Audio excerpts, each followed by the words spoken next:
جلد تجربہ کار ہونے کے لیے ایک اصول یاد رکھیں۔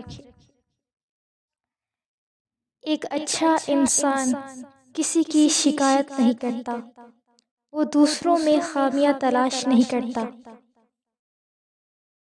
جہاں پانی گرتا ہے وہاں سبزہ اگتا ہے، جہاں آنسو گرتے ہیں وہاں رحمت اترتی ہے۔ صرف پیسہ ہی رزق نہیں بلکہ عقل، ادب، چہرہ، اولاد اور علم بھی رزق ہے، اور اس سے بڑی بات یہ ہے کہ بہترین دوست بھی رزق میں شامل ہے۔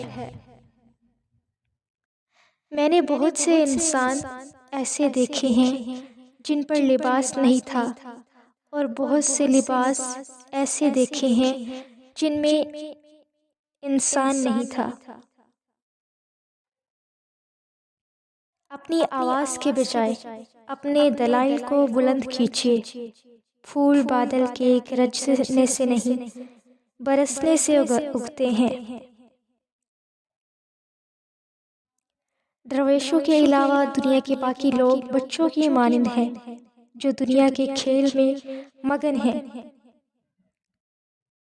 گندے ماحول میں کسی بھلے کا پیدا ہونا ایک تعجب خیز بات ہے، لیکن گندے ماحول میں پیدا شدہ نیک انسان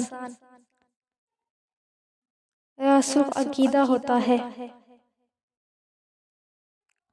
خوراک کی گرمی سے تو زرد پتا تو بن گیا لیکن پختہ پھل نہ بنا۔ تمہاری مثال تو یہ ہے کہ دھوئیں سے دیگ تو کالی پڑ گئی لیکن گوشت کچا رہا۔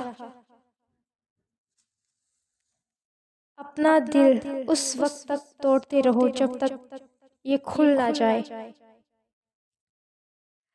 تمہاری اصل ہستی تمہاری سوچ ہے، باقی تو صرف ہڈیاں اور خالی گوشت ہے۔ تھوڑی دیر کے لیے قبرستان جا اور خاموشی سے بیٹھ اور ان بولنے والوں کی خاموشی کو دیکھ۔ میں نے خدا سے کہا، تمہیں جاننے سے پہلے نہیں مرنا چاہتا۔ خدا نے جواب دیا، تو مجھے جان گیا، وہ کبھی نہیں مرتا۔ خواہش اپنی مرضی سے خود پر لاد گیا بوجھ ہے۔ اگر اڑان بھری ہے تو اپنی خواہش کم کر دو۔ جو وسوسے کا دوست ہے وہ اللہ کی ذات کو کب دیکھ سکتا ہے؟ لوگوں کے درمیان اللہ بس اس طرح روشن ہے جیسا ستاروں میں چاند۔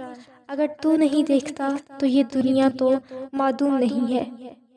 اپنے نفس کی انگلی کو آنکھ فرش سے ہٹا لے، پھر تو جو کچھ چاہتا ہے دیکھ۔ وہ چیز جو ہماری ضرورت سے زیادہ ہو سحر ہے، پھر چاہے طاقت، دولت، بھوک، لالچ، انا، سستی، محبت، امنگ، نفرت ہو یا ضرورت سے زیادہ کچھ بھی۔ جھک جاؤ، وہ آسمانوں جتنا بلند کر دے گا۔ کھٹکھٹاؤ، وہ دروازہ کھول دے گا۔